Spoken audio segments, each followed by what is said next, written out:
So you all may remember when Zelda Tears of the Kingdom launched, there was a day one patch already preloaded if you got the digital version or an optional update with the physical version. Well, we now have an additional new update that we have to go over all the details of what's changed, in addition to some interesting news that may suggest that Tears of the Kingdom just had a massive effect on all of the major Nintendo Switch releases from a first and third party perspective going forward, and we need to break all of that down right after this. Today I'm excited to tell you guys about Honkai Star Rail, the new multi-platform space fantasy RPG from HoYoverse, the same creators of Genshin Impact. It's a new adventure in a vast universe. It has a mature art style, it has incredible characters. Honkai Star Rail immerses you in a world of rich anime-based sci-fi themes. Each world in the game has its own unique style with a science fiction theme that makes the entire game cohesive while retaining some unique qualities. The turn-based RPG gameplay system is really refined and top-notch in the genre in my personal opinion.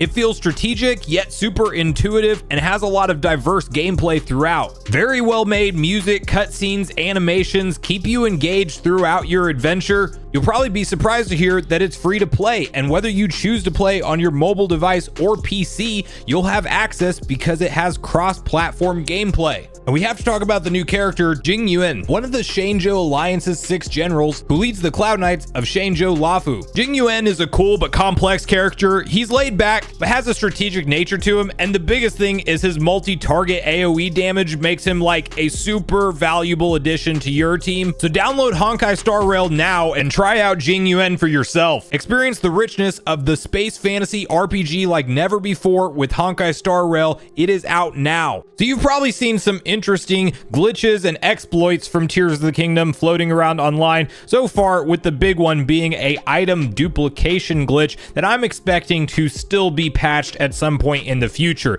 You may have also recently been prompted to update your game, and in case if you are somebody who is utilizing a item duplication glitch, you don't have to worry that this update is a fix for that. I do think that that one will come, and we will definitely see that patched out of the game because I'm 99% sure it's not intentional and Nintendo does not want that to exist any longer than it needs to, but they clearly were already working on this patch to fix something different that was not related to that item duplication glitch. And to get on the same page with the exact patch notes and what's been changed with this newest Tears of the Kingdom update, let's quickly hop over to VGC and read through this detailed typed up article together. Zelda Tears of the Kingdom's first patch fixes a main quest progression bug. Several other issues also addressed in new update. Nintendo has released The Legend of Zelda Tears of the Kingdom's first post-launch patch. Version 1.1.1 fixes an issue that could prevent players from completing the main quest, The Closed Door. It also tackles several other unspecified issues according to the platform holder.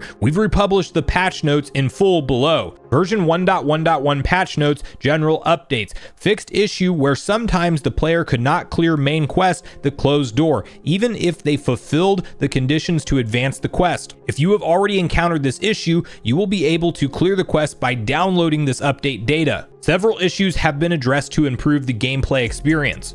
Now, while they don't go into detail on what those several other issues are, it is at least reassuring to see that while there was something that could stop one of the main quest progressions, that's now not going to be an issue. So I didn't hear any of that talk online as far as people running into that particular game-breaking bug, I guess you could call it, because you can't continue one of the main quest lines, but this is something that you don't have to now be worried about, and even if it has already happened in your game, this update data will indeed fix it. What will be interesting to see, and I don't know that Digital Foundry or anybody else will look into this further at a technical level, but we don't know if maybe some of the frame rate issues and stutter that has been spotted and reported upon within the game is maybe slowly being worked on with this patch as well. They don't go into details, and from what I can tell, no data miners have revealed any additional details at this point in time of filming, or any full analysis technical breakdowns have not been done, but I wouldn't be surprised if we see some relatively quick turnaround times on a few different updates to the game that just smooth out the overall experience. I myself have not noticed any major frame stutter, but the biggest thing is when you're using Link's abilities, specifically Ultra Hand, and if there tends to be a lot of enemies on screen, or if you're in certain areas of the game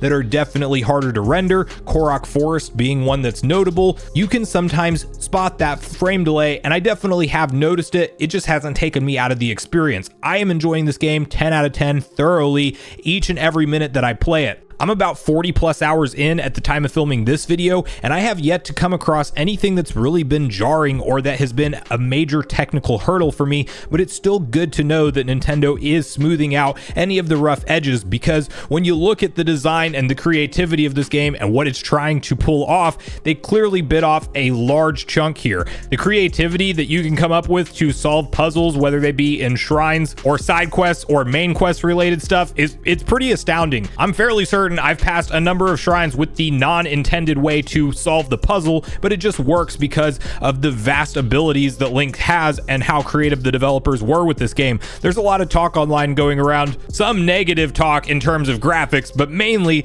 developer talk appreciating what Nintendo pulled off here in terms of the core physics of the game itself and how everything works together with these abilities. And so Nintendo's taking notice that clearly they have a smash hit success on their hands here.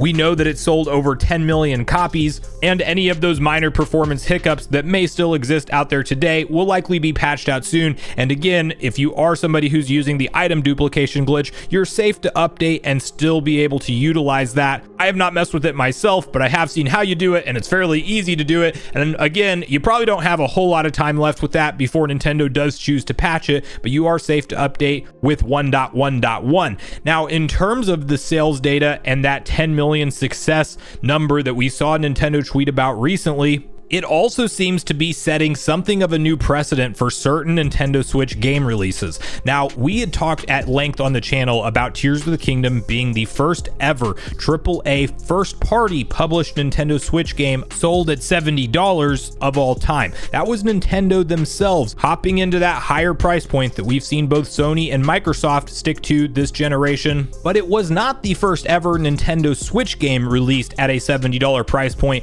as there was actually Skyrim Anniversary Edition released at a $69.99 price. But what you didn't see was any other really third-party games coming out at that higher $70 price point that clearly fans don't want to pay unless if it's justified. And I will tell you guys that, in my opinion, if there was ever a game that's worth $70, Tears of the Kingdom is definitely that. And it doesn't bother me to pay that for that particular title, because it is that much of a enjoyable adventure through and through that I'm confident I'll spend 100 hours at the end of my first run, bare minimum. And that's not even scratching the surface of everything that you can do. It's that much content, and I'm not unhappy to pay that. But you may have seen recently that Mortal Kombat 1 is being released in September this year, and it is coming to the Nintendo Switch. Interestingly, this will be a native port, and we saw them pull off Mortal Kombat 11 natively on the Switch, and to be fair, it runs really well. It's one of those games that you might consider more or less, with maybe the exception of a couple stages and a couple things that could happen throughout the game, as one of those quote-unquote impossible ports. So I do think that the team over there that develops Mortal Kombat games is very well versed in the Nintendo Switch and can likely pull off